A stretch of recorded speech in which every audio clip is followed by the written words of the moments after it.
Hello there and welcome to Silversurfers. I'm makeup artist Daniel Sandler. This is Sally. Stay tuned to watch me work my magic and create a fantastic daytime look. Sally, we had a little chat earlier before coming on camera and you said to me that your makeup's very minimal. So what I'm going to do is create an everyday look for you that makes your skin, the whole you, look beautifully groomed, natural, fresh and younger. You also mentioned to me something about eye makeup. Now what was that? Well, I often feel that I neglect my eyes and I'm not really sure how to maximise on them, so anything you can suggest would be great. Okay. Yes. Alrighty, so the eye makeup, again, I'm going to do simple, beautiful, wonderful colours that bring out your eye colour, make your eyes stand out, but really I don't want the makeup to look like you're obviously wearing makeup. So it's going to be daytime eyes, and I'm going to finish that off with a lovely natural lip colour to really make you look, I hope, as fantastic as you want to look. Sounds great to me. Let's get cracking. What I'm prepping your skin first with is a little bit of my face primer. I'm putting it on the eyelids because it will help to make the skin around the eye look smoother. It will help to lock eyeshadows in place. Using it under eyes helps to fill in the fine lines and make the skin look smoother. And because it's got a high SPF of 20, it will help protect your skin from getting sunburn or any problems from the environment, such as UVA. Yeah, UVA and UVB. Mm-hmm. So we're stopping the pollution from making any freckles any darker, and it's helping to even out the skin tone. Just have a feel of your skin, because you should feel that it feels unbelievably smooth. Silky. It is. Silky smooth. It's really wonderful. It's a colourless product, so it suits all skin tones. Step 2 to create a wonderfully natural looking finish to your makeup is to apply almost like a tinted moisturizer formula, because you don't want your skin to feel masked and heavy and over made up in the daytime, but you just want to hide any nasties, even the skin turnout. And I know that you like to use a Laura Mercier tinted moisturizer, don't you? Yes, I do. And I think that that's lovely, because what that will do is it will just give your skin a kiss of colour. It'll moisturise it, because you do have a little bit of dry skin, don't you? Yes, I do. I'm just a dry bod, I think, Oh. generally. Well, you know, when your skin is like that, it is good to use products that have moisturisers in them. Look for products that contain hyaluronic acid, because that's another great ingredient. I wondered what that does. It actually binds moisture to the skin, and the skin actually naturally has hyaluronic acid. So what you're literally doing is you're putting back onto the skin something that the skin naturally produces, which is something that binds the moisturizer to the surface of the skin. So the skin will look great. What can happen if you tend to have dry skin is that your makeup tends to kind of looks like it's being eaten off. By the end of the day you wonder where it's all gone. Yeah. That's because your skin is so thirsty that it's actually drinking in the moisture from that product. Got you. Yeah. Rather than allowing it to sit there on a dewy sort of base, really. Yeah, okay. One thing I'm really wanting to give you is that nice kind of radiant finish. Nothing too dewy finish, because dewy sometimes can be a little bit too shiny and a little bit greasy. So a little bit of radiant finish, fluid foundation, is what's going to give your skin that glow, but not make you look too shiny after a couple of hours. Yeah, good. In the lid of my Invisible Radiance foundation is a concealer that works perfectly with the foundation. Look up, darling. The shade I'm using is called Beige, and I'm just applying a little bit of the creamy concealer that has vitamins and moisturizers in it, just under the lower eye area, in that darkest area, tapping it as you can feel. You don't have to use a brush, you can use your finger if you want to blend it. But a little bit just here and there, just to even out the skin tone, is all you need. I always like to work with fluid formulas, because as skin gets older, it needs to have a little bit of that luster, and sometimes powder foundations, even though they feel incredibly light and comfortable, don't necessarily give you that coverage you want. Plus, it can also make the skin feel a little bit drier. Okay. Whereas a fluid will just keep those moisture levels boosted. Okay. A little bit on the nose. Do you tend to spend quite a lot of time outside? Yes, I do. What are you, a golfer, gardener, horse rider? Well, I sometimes ride. I I'm a gardener. I walk my dogs. I'm outside a lot with them. Yeah, so yeah, generally country living, I think, is quite an outdoor existence. Okay, so it's really important that you protect your skin every single day, and it has to be either, if you don't want to use foundation every day, and most women, I would think, don't have the time to put a full face of foundation on, but definitely a tinted moisturizer, a primer that's got SPF will be your best defense, because it will just help your skin stay looking as good for as long as possible. You know, women who don't wear makeup, and I don't mind if women don't wear foundation, but you have to have the great skincare to take care of your skin. Otherwise, you know, you'll just get older before your time. Yeah, yeah. Okay. I forgot to say I'm a mountain biker as well. Oh, are you? So that's very outdoor, isn't it? I'll be feeling your thighs later. Close your eyes, darling. Okay, I'm popping a little bit of the concealer just on the eyelid. And where I want you girls to really concentrate using this concealer is above the lash line, because that will make the skin on the lid look younger, plus the inner corner, which is the darkest bit. Open your eyes so girls at home can see the difference. Really makes a difference. You pop a little bit of creamy concealer here. Don't use anything too light reflecting or too sparkly, because it can often look a little bit too pale. But what I'm doing is applying a creamy, almost demi-matte texture just to that inner corner, around the edge of the nose. And I know, Sally, you've got a little bit of high colouring here, so I'm just tapping a little bit on there just to calm that down. Already you're looking a lot younger, skin is looking smooth and radiant, so it's a great start. Stage 3 is about putting a little bit colour into the face, and I think the best compliment a woman can have is that she looks like, when people say, oh, you look so fantastic, almost like you've had a holiday and you've had a few days away on the beach. And I don't mean Brighton at this time of year. What I'm popping on your cheek is a little cream bronzer called Riviera. And what it is a warm coloured blush that actually warms up the complexion without really looking like you've got any kind of blusher or bronzer on. It's such a clever colour because it warms up your skin and gives you that little bit of a sun-kissed glow. It's really lovely. Close your eyes, my love. I'm also going to pop a little bit just using my finger. You don't have to use clever brushes sometimes with makeup. It's all about blending, and creamy products like this go so well onto the skin. Obviously, if you've got warmer skin tone, this would look more subtle, but if you have a cool, medium skin tone like Sally, this will give just a little bit of a warmer, natural glow to your complexion and bring out your colouring. Watch as well when I pop a little bit on your lips. Open your mouth, darling.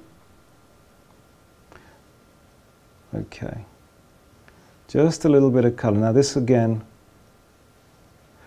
I'm just popping a little bit of this Riviera cream bronzer onto the lips, just to give the lips a hint of colour and act as a base for the lipstick for later.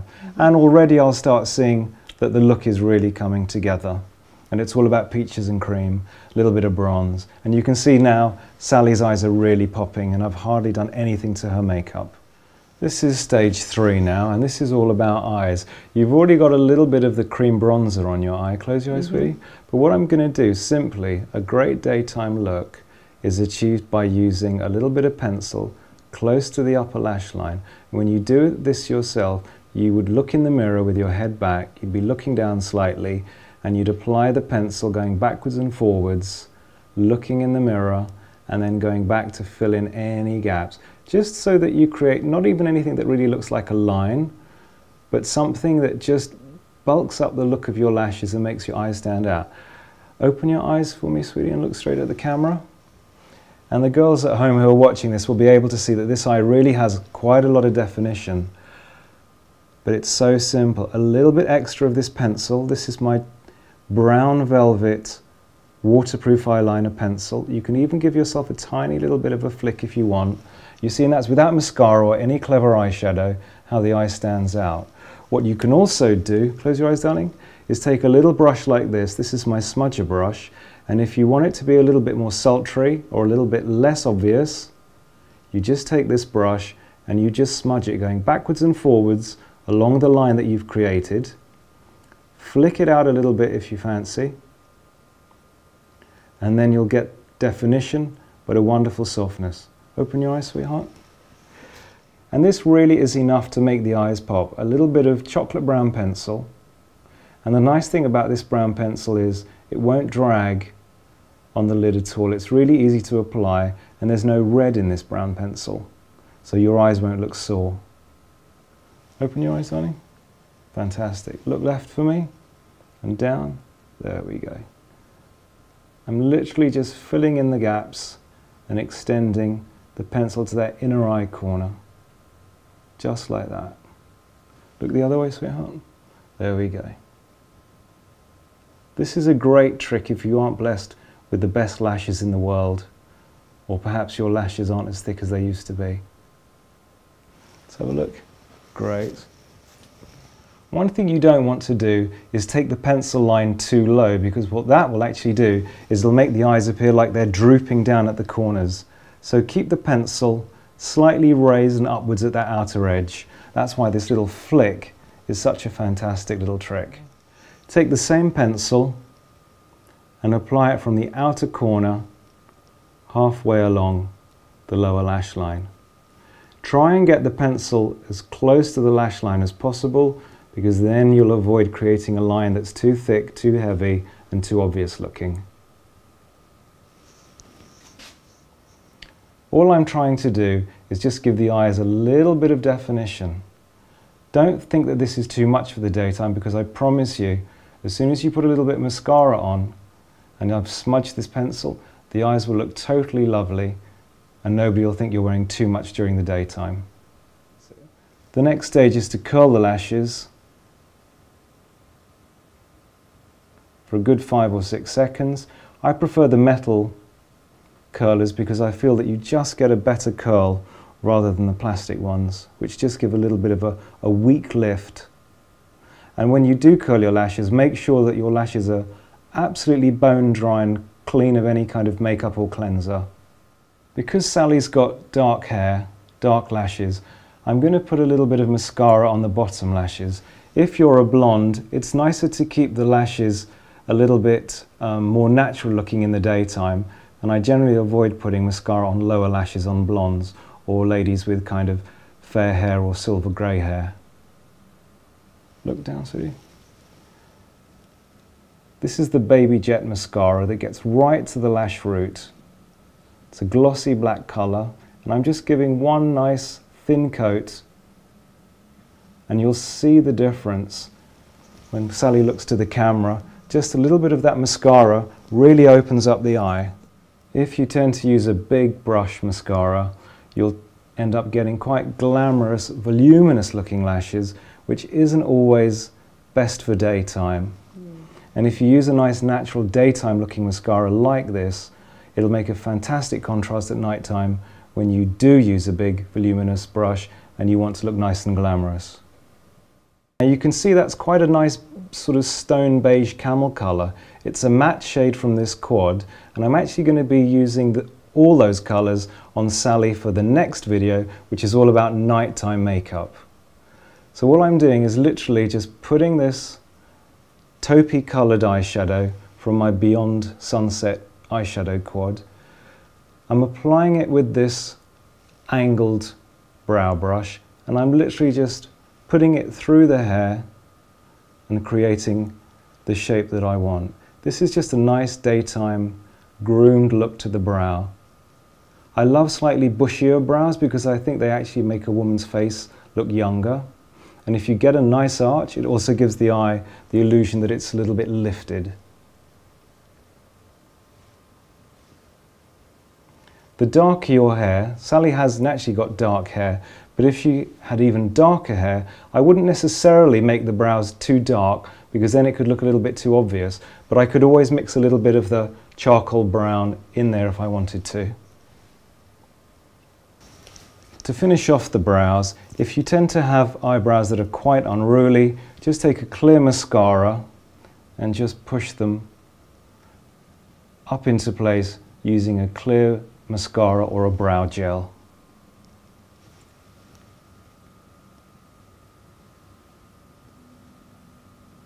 One thing you want to avoid is applying too much shadow to that inner corner, because it could also almost make you look like you're frowning or over surprised. I'm finishing off Sally's makeup using a really pretty lipstick called Pucker. The reason why I love it so much, especially with cool medium tone skin, is that the pink adds a wonderful freshness. And to be honest, the colours that I've used are quite monotone. They're quite sort of warm, nutty, caramel, slightly bronzy. If I used a bronzy coloured lipstick, it would look lovely. The colours would look really nice and they'd all go well together, but there wouldn't be one kind of area that had a pop of colour. And I think with your makeup, it's really important you have one area that has a distinct little bit of colour so it doesn't look too flat and too 80s. So using this really pretty lipstick, applying it with my brush, you can apply it straight from the bullet if you want, but I just want you to see how this very pretty shade just lifts everything, goes beautifully with the bronze cheek, goes beauty with those neutral eyes, those lovely lashes and those great brows. So I'm going to pass you the mirror and you can be completely honest and tell me what you think. Oh, wow. Amazing. Transformation. Was I on the right kind of wavelength for lovely. You? Lovely. Super. What you could I like looking. what you could also do is pop those eyes. Amazing. Your eyes look lovely. I just need you every day, Daniel. No problem with that, eh? Do you know what would be nice as well in daytime? Because so many girls like whacking on a gloss. What I like to do is apply a little, especially when lips are a little bit dry and you can almost see the lines. Yeah. Optically, you can knock that all on its head by applying a little bit of gloss just on top of the lipstick. This is my super gloss. The colour is called Super Nectar. It's a nice sort of light tangerine colour, almost peachy. But the great thing is when you layer it on top of this pink lipstick, it doesn't make it pinker and it doesn't make it more nude. It just really flatters and again enhances the colour of the lipstick but makes the lips look smoother and younger. Now that's quite glammy, but you know when you could do that? If you're going out lunchtime, it could be the sort of thing that you layer on top of your lips if you've got your daytime makeup on and you just want a little pop of something there. Because I think there's enough on the eyes for daytime, definitely. Yeah. So you can play up the mouth. Yeah. Great. Yeah? Lovely. Fantastic. So there we go. That is our Sally with her daytime Still look. Looking in the mirror. Gobsmacked. She can keep the mirror. What I'm going to create in the next video, so please stay tuned, is how I can take this makeup and how you can take that makeup like this from day to night with just a couple of products. So watch the next video, it's coming up.